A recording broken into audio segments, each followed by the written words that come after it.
Hello guys, Sue Jerry speaking. Welcome to LJPCBM episode number, excuse me, 858. And today we react to OddGamer episode number 8. Toy Story games with Toothpaste reviews. Excuse me, but misspoke there. Wait, hold up. Yeah, sorry, Uncle Chris. Yeah. Huh. Yeah, this is personal. Sorry, I didn't know it was.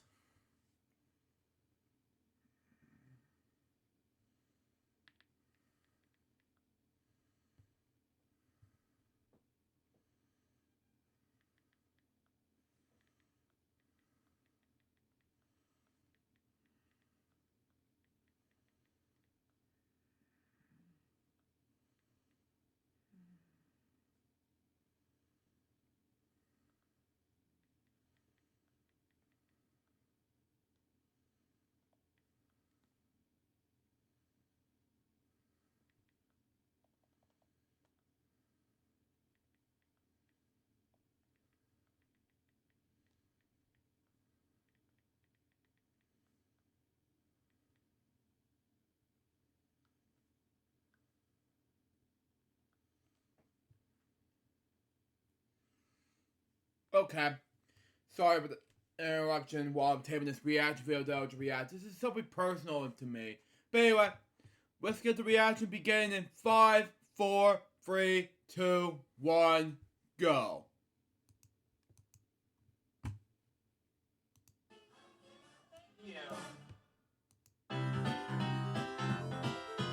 Oh, 1 sec. Give me a moment.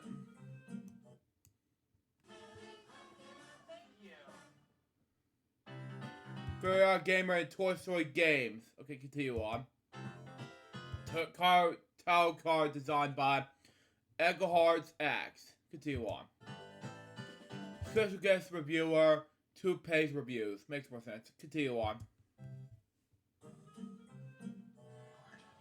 Somebody's whispering in your ear. Wow, okay, makes more sense. Anyway, wow, okay. Let me mute this due to copyright reasons. Okay, makes more sense. Anyway, wow. Okay. Oh my goodness. Toy Story 4? Wow. How can they make another one after Toy Story 3? Yes, they do. Okay. I wish I knew about this earlier. Wow. Oh, man. Oh, jeez. Are there any toys up there? Okay, makes sense. Wait, is there movies? Oh man. If only I had more Toy Story merch. Okay. Damn it. I know one place where I can find some merch. Okay, makes sense. What is he looking at?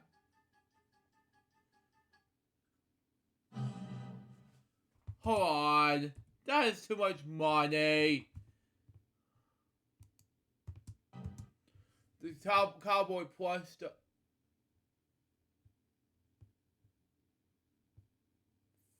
$15,000?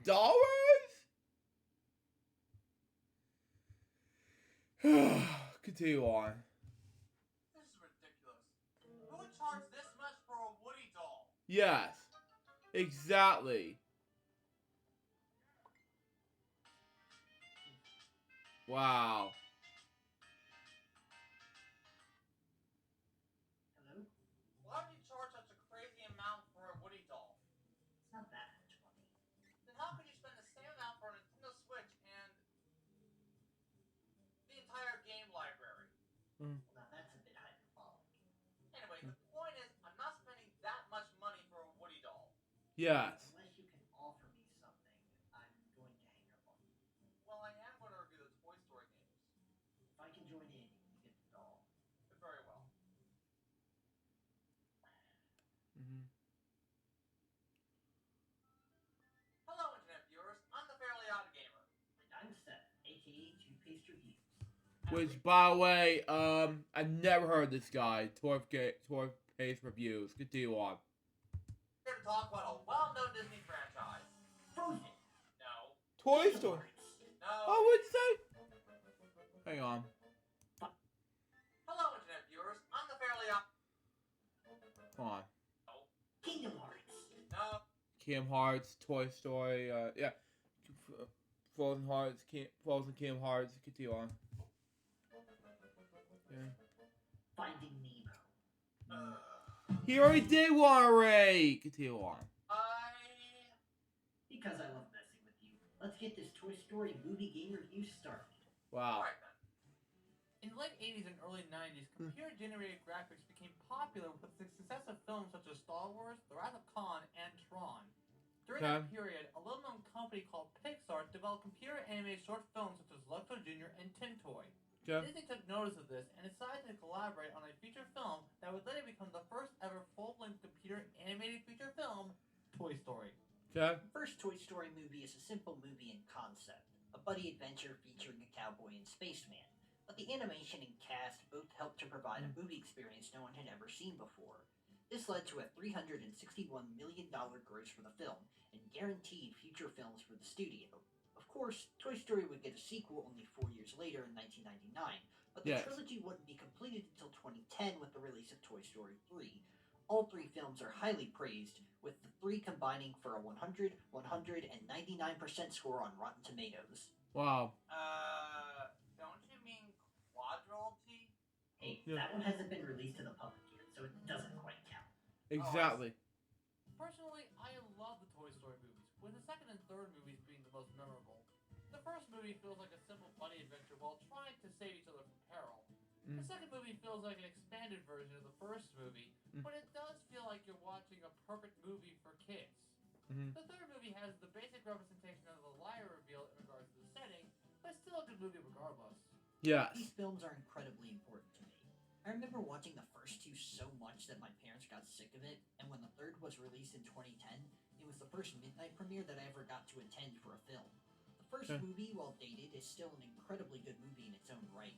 Tom Hanks and Tim Allen absolutely killed it as Woody and Buzz, and are a huge part of why these two are iconic Disney characters.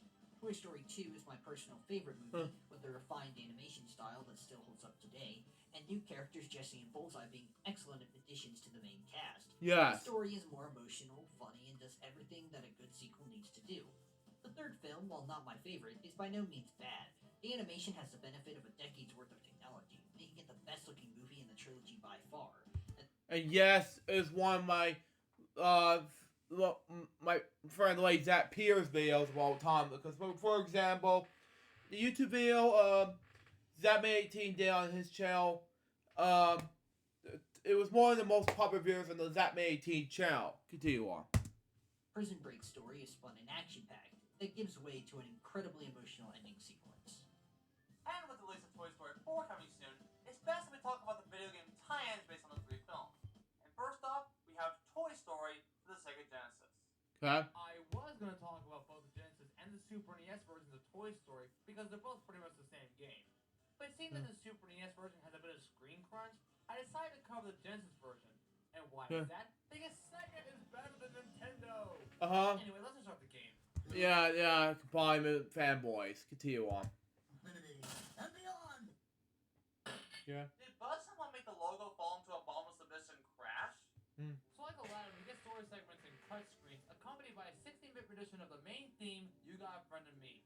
And I gotta say, hearing the song play is always music to my ears. Yes. I've never seen the level description on an Etch-a-Sketch, which is actually pretty clever. We get to play the game. You know what these graphics remind me of? A Sega Saturn game called Clockwork Knight. It's about a knight named Sir Pepperazzo who falls in love with a princess named Chelsea who gets stolen by an unknown force and ends up saving the princess. That game came out 1 year before the film's release. Wow. Okay. Which makes sense, even though I haven't reacted to this yet, because the game. Yeah, this just makes sense. I haven't played the... Hold on, let me just check one more time. Princess. That game... Clockwork Knight. Yeah, I haven't reacted to... I haven't played that game yet. Continue on. Out 1 year before the film's release. I say this because the graphics from both games look very similar. Okay. Overall, this game is good. In fact, I feel like I'm playing through the entire movie in game form. Going back to what I said about the music, it's actually pretty good. It uses both the original music pieces as well as bits of music used in the original movie. Mainly the main menu and storyline. But sometimes the music can sound a bit distorted in comparison to the Super Nintendo version that has better sound quality. Some of my favorite levels include Really Inside the Claw Machine, which is pretty much Toy Story's version of Doom, and Sid's Workshop of Horrors because it perfectly replicates Sid's room from the movie. Not to mention the moment when Woody catches fire.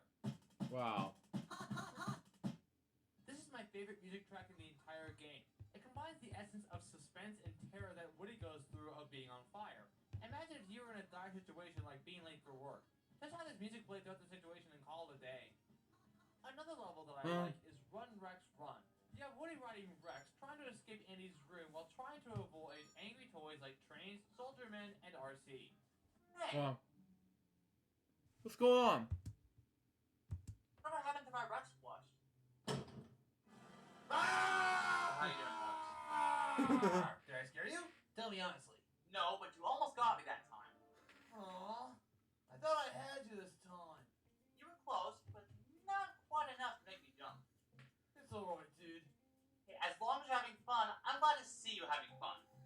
Awesome! Later, dude!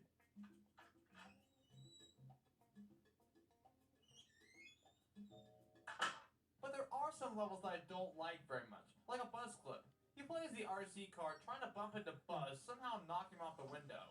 The controls in this level are completely out of whack. The main problem is the arrows showing you which way to go. Honestly, it feels disorienting because you end up getting confused on where to turn and how you control your timing. But the RC levels get better as you progress through the game, especially in Daytona, but not in Light My Fire. Another level that I don't like is the Claw boss fight. You have to attack the claw with these squeaky alien toys, and it's determined by how many remaining coins Sid has to put into the machine. This level requires you to have perfect timing and getting lucky with your attacks. Other than that, Toy Story on the Genesis is a fantastic game. It shows how a movie tie-in game is done in the right way, which is similar to what Aladdin did also on the Genesis. Okay. Personally, I agree. To an extent. While I think the game is a perfectly serviceable licensed game, and certainly looks incredible for both the SNES and Genesis, I've been spoiled by newer and better licensed games, both from Toy Story and other franchises. This was my first full playthrough of the game, and while I think I'll replay some levels, like Really Inside the Claw Machine, the rest of the game doesn't do enough to justify me coming back to it. On to the second game of the trilogy, it's Toy Story 2 Buzz Lightyear to the Rescue. Now this is going to be a review of the PlayStation 1 version of the game, mainly because it's the one that I've grown up with and am the most used to playing at this point. Without further ado, let's get started. Have you ever played Super Mario 64 and thought to yourself, boy, this sure is difficult? Well, Toy Story 2 is the game for you. A game that takes all of its cues from other collectathon platformers of the era and creates a simplistic yet charming experience from beginning to end. The game is split into 15 levels and 5 zones, with groups of 3 levels per zone. 2 of the levels in a zone are collection missions for the game's MacGuffins, Pizza Planet tokens. The third mission is always a boss fight. From a biplane to a slime monster to utility belt Buzz attempting to run you over in a car to Stinky Pete and 2 nameless cowboys attempting to curb stomp you. The game is nothing you haven't seen before. From Andy's house to Al's toy barn and penthouse, the game is full of iconic set pieces from the film and takes full advantage of them, fleshing them out for interesting and simple level design. There are some original levels as well, like a construction site, Andy's neighborhood, and a rainy alleyway. The levels are simple in design, and while some are better than others, the construction site, alleyways, and elevator levels are all incredibly vertical, and the elevator shaft is filled with so much waiting and doing nothing.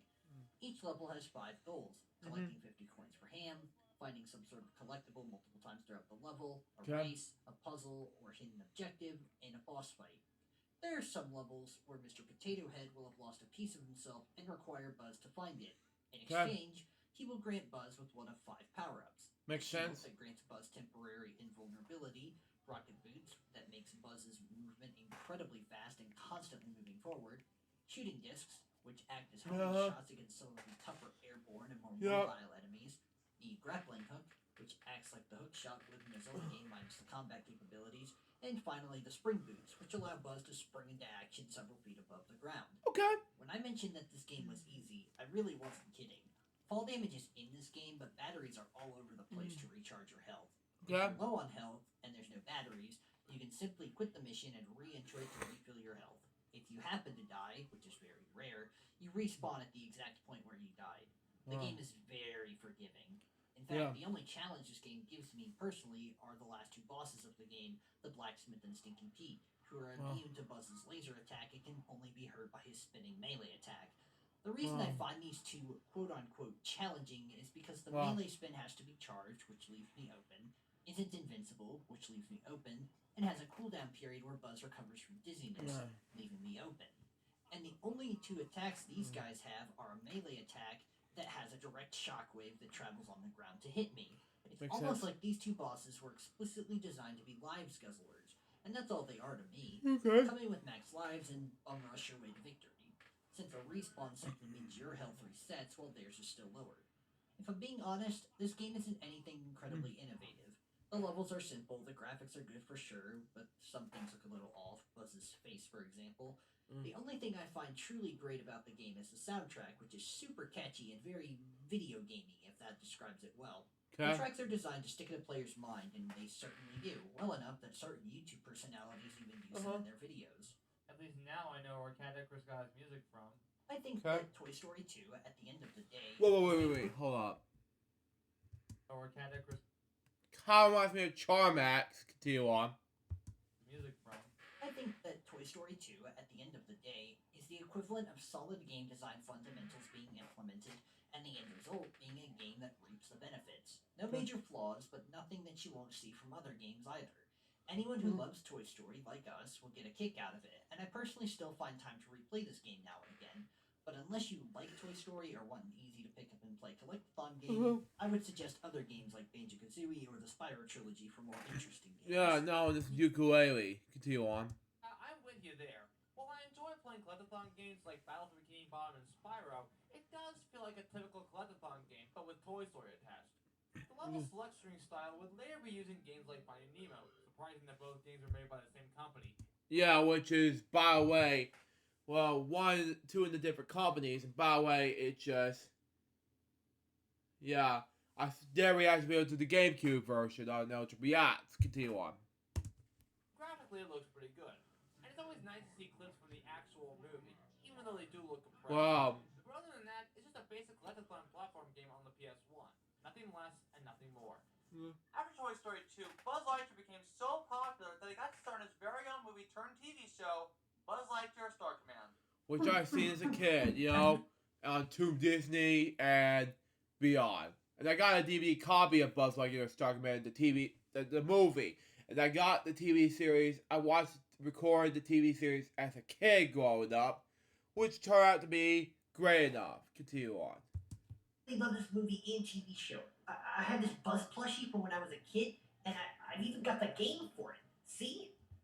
I don't have a game, but good for you, stuff. Toothpaste reviews. But the thing is, Buzz Lightyear is with me in the shelf. Continue on.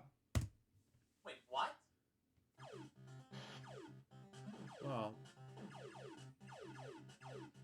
Well. Isn't it great? No, it's awful. Cut it off! Cut it off! Aw, okay. Which is why I'll be talking about Buzz Lightyear Star Command on the PS1. Okay. And yes, this is autographed by Tat. Really? Really? Okay, makes sense in any way. Continue on. This show kicked all kinds of butt. The movie/pilot for the show, Buzz Lightyear Star Command: The Mission Begins, is everything I wanted out of a Buzz Lightyear movie when I was young. It was funny, it was scripting, it was corny, it was sad, it was well animated, well voiced. It had everything. Tim Allen actually reprising his role for this blew my mind as a kid because I was so used to the movie voices and TV game voices being different. And all of the new voices, like Wayne Knight giving an intimidating yet hilarious take as Zurg, Sullivan as the spunky hotshot rookie Miranova. Which, by the way, she later became the voice of Shigo on Camp Possible. Continue on. Barry Miller's funny performance as XR, and the rest. And besides, he did the voice of, let's say, this principal and Max Keeble's big move. Continue on. Cats are all very great. The TV show, which is a direct continuation of the movie, features Patrick Warburton as Buzz and... Wow, makes sense. That is him on the left with OddGamer. Wow, okay. I'll admit, I don't think he's awful, but he's definitely not Tim Allen. It sounds more like Joe from Family Guy doing a book. Wow. No, and Mr. Barker became possible to me. They're both the same actor. Continue on. Impression. Or Kronk from Emperor's New Groove. Yeah, these three different actors. These are three the same thing. Continue on. Regardless, the show was an awesome episodic romp featuring Buzz's crew at Star Command fighting the forces of evil. And while I sadly missed out on the show's initial run, I did get to watch the reruns that aired up until 2008. It's something I'll always treasure, and something that Disney really needs to release on home video. Because as of now, the movie is only available to watch at home, not the TV show. And that's a crime. I agree with you on that. As a guy who's only watched the movie and some episodes of the show, I feel that it is nostalgic to all the Toy Story fans who grew up in the early 2000s. While I do remember watching it on television as a kid, I barely remember any of the episodes because I don't think it left any impact on me. And yes, I grew up with the show. Like I said, it was my childhood growing up besides like Weekenders, Kim Possible, Lloyd in Space, Recess, Timo Supremo, and Fillmore, the rest of the shows. When I first discovered Fillmore, it was on ABC Kids one time, and I'm like, wow. Then the Power Rangers came out, and it's on 2 Disney at the time, on GX. Then another shows that I seen as a kid was fantastic. You know, I just want to make sure you're aware of that. Continue on. But now when I watch them, I do feel a bit of nostalgia while watching them.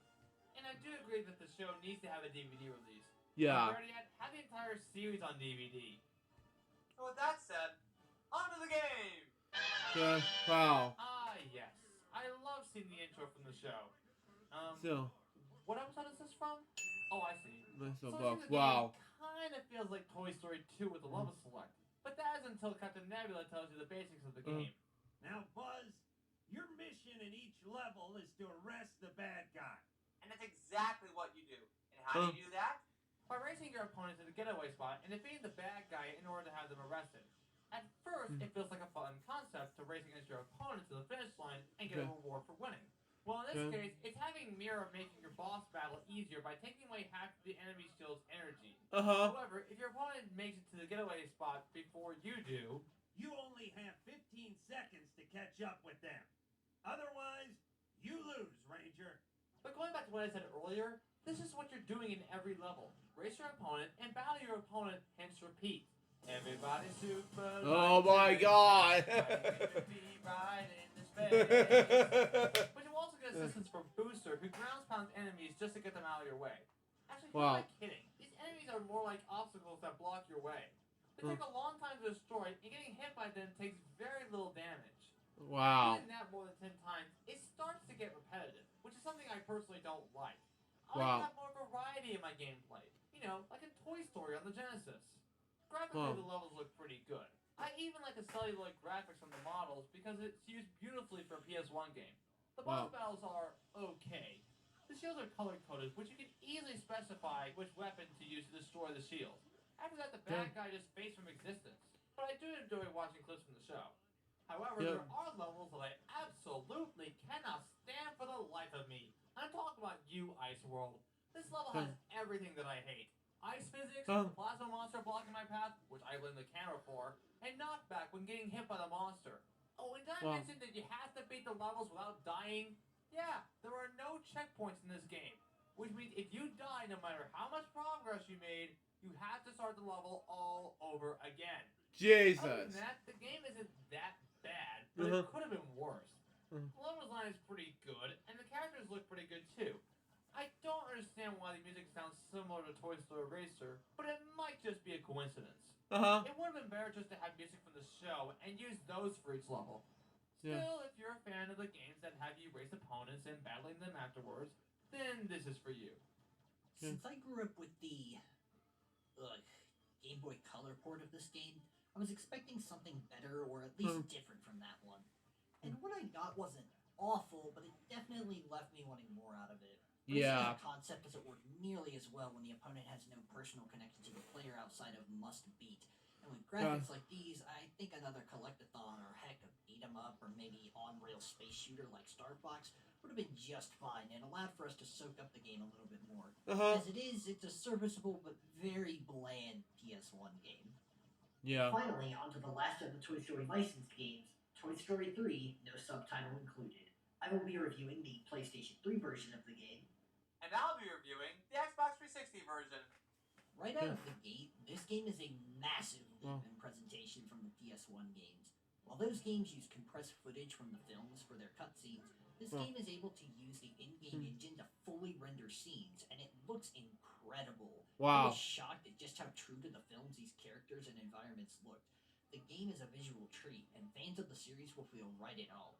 In terms of gameplay, there are two modes. A level-to-level platformer with collectibles to unlock things in the game's new mode, Toy Box. Toy Box mode is something the game really wants you to partake in.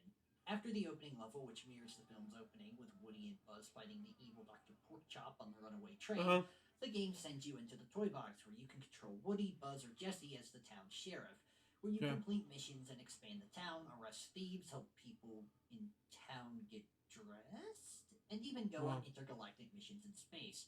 There's a lot to do in this mode, and it's pretty cool getting to see characters like Stinky Pete not trying to kill me. Or that we don't see him in makeup based on what happened in Toy Story 2. Okay, that makes more sense. There's vehicles like Bullseye and cars to drive, buildings to unlock that give players more missions to complete. It's exactly what the mode labels itself as, a toy box for players to fully customize to their own experience. Want to drive around like a maniac? You can do it. Want to customize your buildings? You can do it. Race around with Bullseye? You can do it. Grind rails like it's Sonic Heroes? You can do it.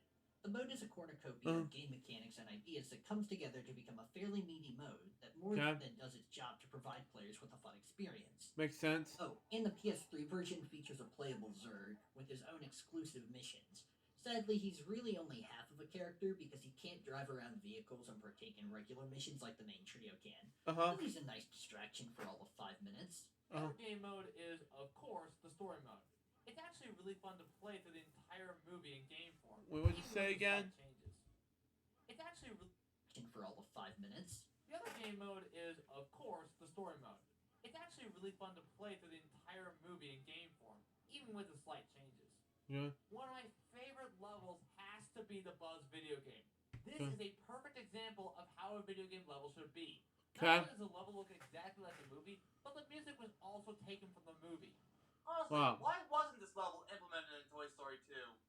Even Zurg's fortress looks spot on, especially the boss battle against Zurg himself.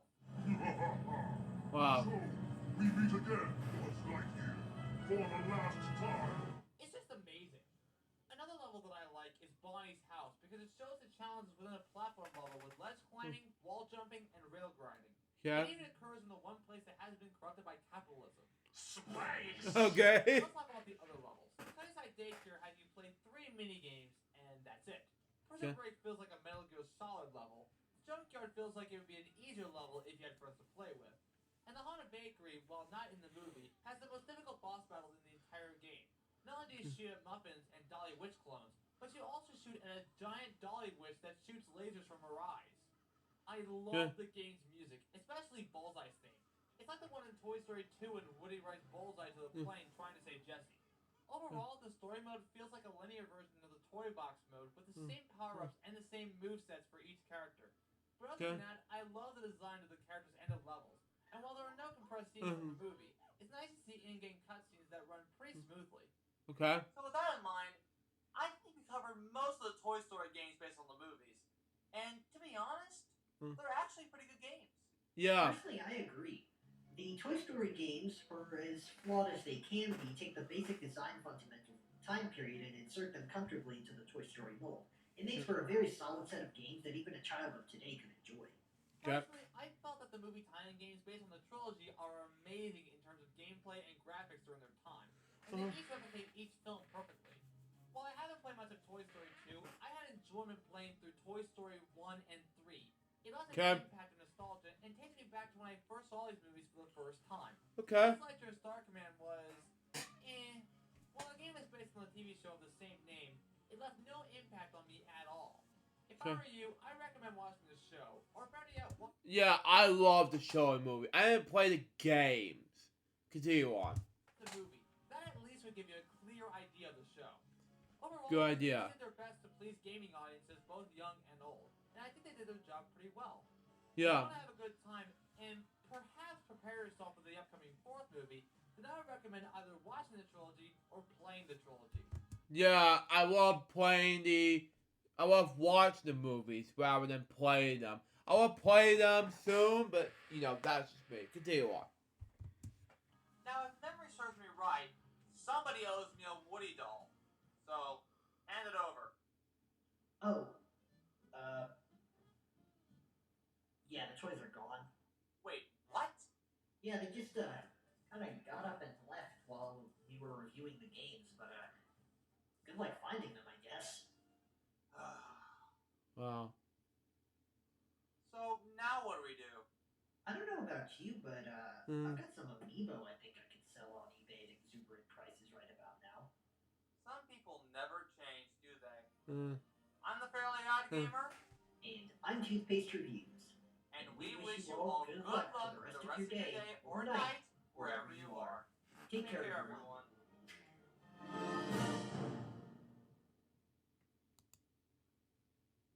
So that was Toy Story games with Toothpaste reviews on the Fairly Odd Gamer. What? Oh, Seth Harrison. Okay. Well, this makes sense. What do I think about this episode? Well, I think it was amazing. So far, this episode was a successful episode.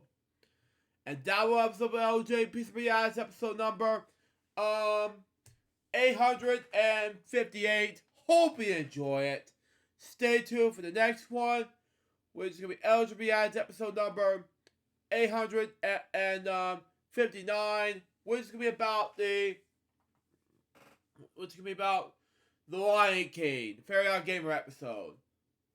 Now, if you mind, excuse me, I gotta get ready to get some water and things like that. Till next time, Sue Jefferson, Bob, peace out, baby. We're good waters to be asked, guys, be soon. Till Wednesday out. See ya.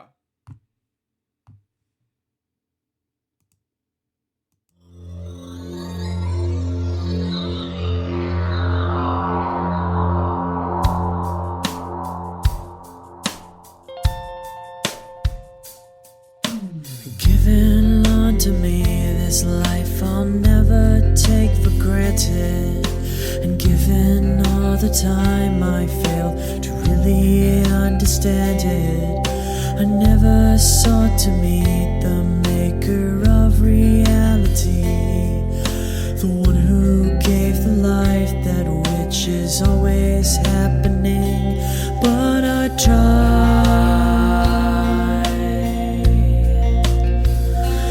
all the time.